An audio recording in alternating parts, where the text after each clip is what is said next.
Senhor presidente, senhoras e senhores, cadê o vídeo? Tá, agora deu. Senhor presidente, senhoras e senhores deputados, bem, eu quero falar hoje de um programa que foi criado pelo governo do estado, denominado Promorar, que é um programa de habitação para os militares. Mas eu quero voltar um pouco no tempo. Na época do governo Azeredo, o governo Azeredo foi até o nosso Instituto de Previdência dos Servidores Militares, Rogério, PSM, e retirou dos nossos cofres quase R$1 bilhão.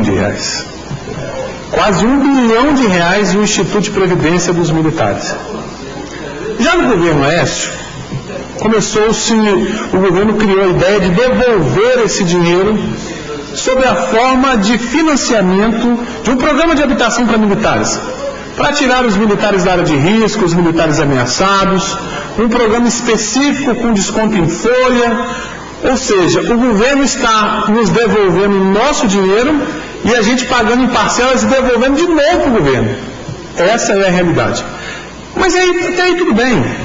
Nós já não tínhamos, já passamos a ter, embora estamos pagando pelo nosso próprio dinheiro.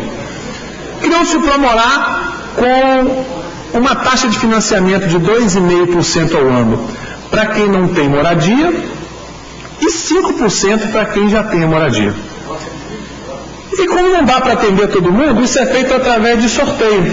Você tem todos os inscritos para o financiamento, se faz um sorteio e aqueles sorteados são chamados para assinar esse contrato. O que acontece é que o projeto, a lei votada por esta casa, ela deixou algumas falhas. A primeira falha, bem, se um programa é um programa para construção, para aquisição de imóvel, é obviamente que a prioridade dele é para quem não tem imóvel. E aí o que vem acontecendo por alguns, principalmente alguns, como dizemos no chão da fábrica, cabeçudos da PM. O cidadão pega o financiamento para melhorar de casa, vende o seu apartamento e compra uma cobertura com juros subsidiados pelo governo. Eu apresentei uma proposta e começou a tramitar nessa casa que faz algumas alterações na lei do Promorar.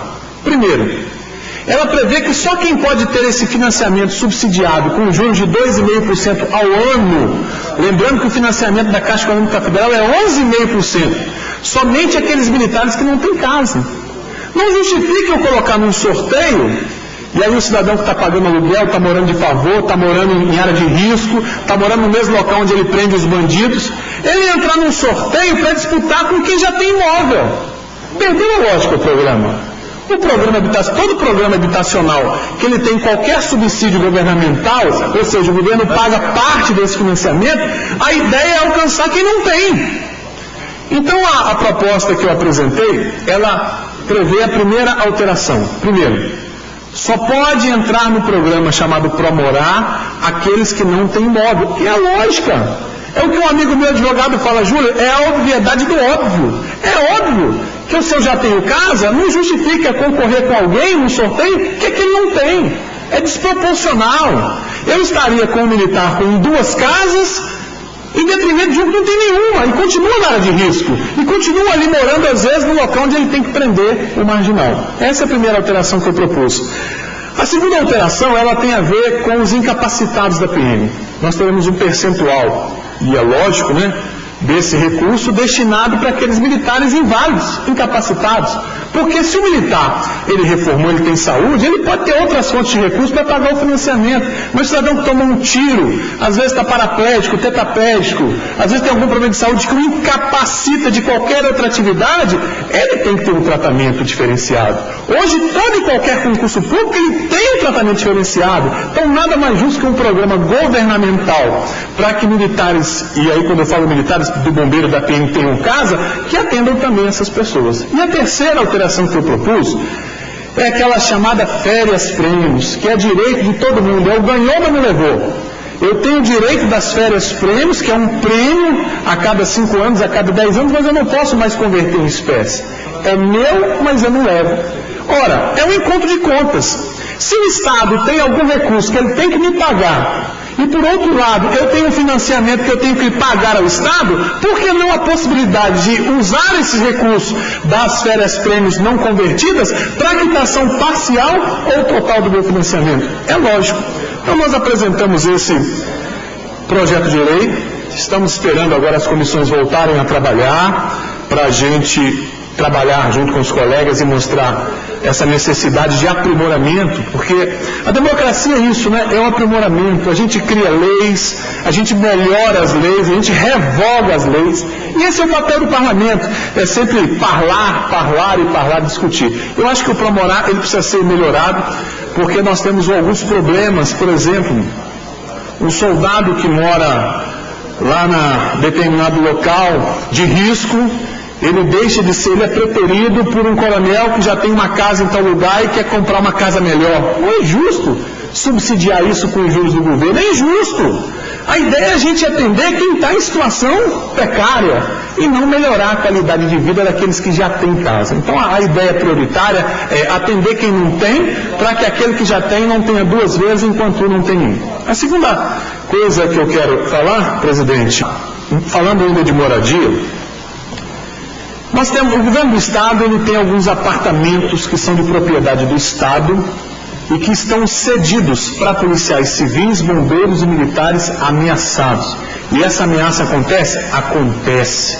Nós tivemos um caso de um cabo chamado Edson Corredor, que ele morava em Sete Lagoas e trabalhava aqui no BTR.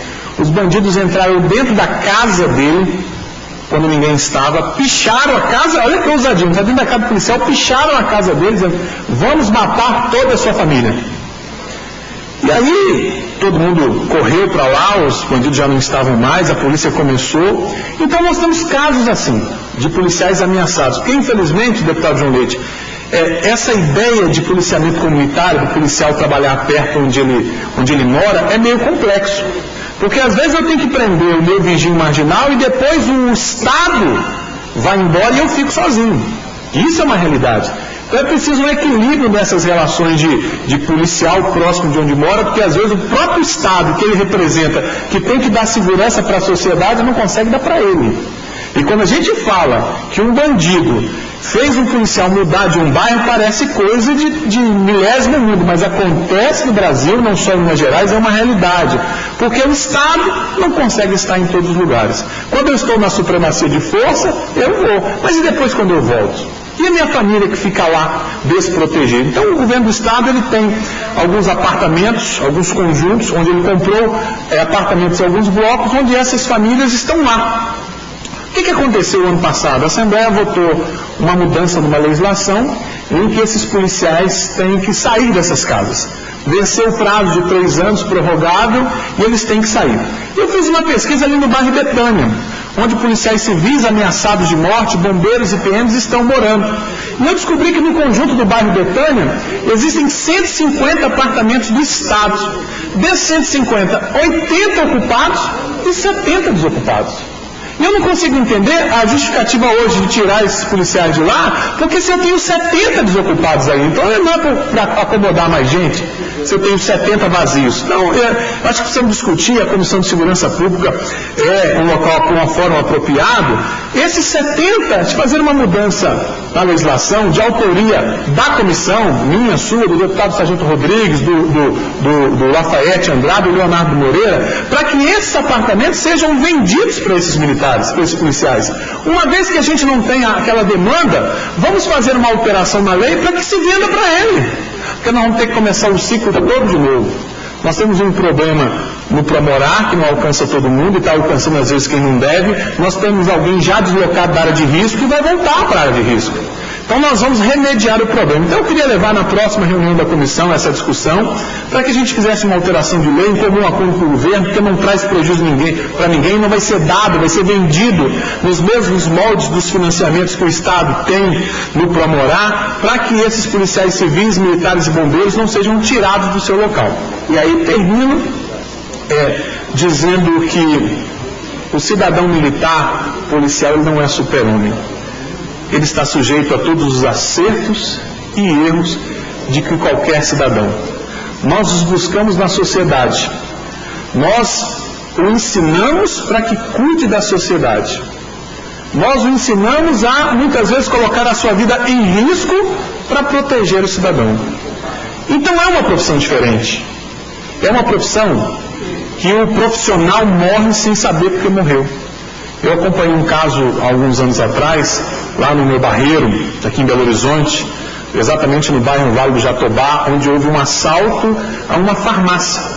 Então 2 marginais entraram na farmácia e assaltaram. Logo que saíram da farmácia, eles viraram a primeira rua esquerda para subir a rua em fuga.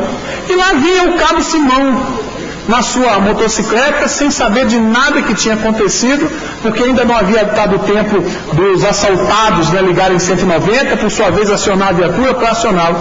Ele desceu a rua e estava descendo tranquilamente para ir para o seu patrulhamento, quando os bandidos se assustaram com ele, achando que ele tinha vindo justamente para atender o assalto, e deram um só tiro, que pegou na testa dele, e ele morreu sem saber por que morreu.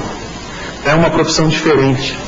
É uma profissão que nos protege 24 horas por dia, 30 dias por mês, 365 dias por ano. Uma profissão que nós damos a vida para as pessoas e às vezes não somos tão reconhecidos.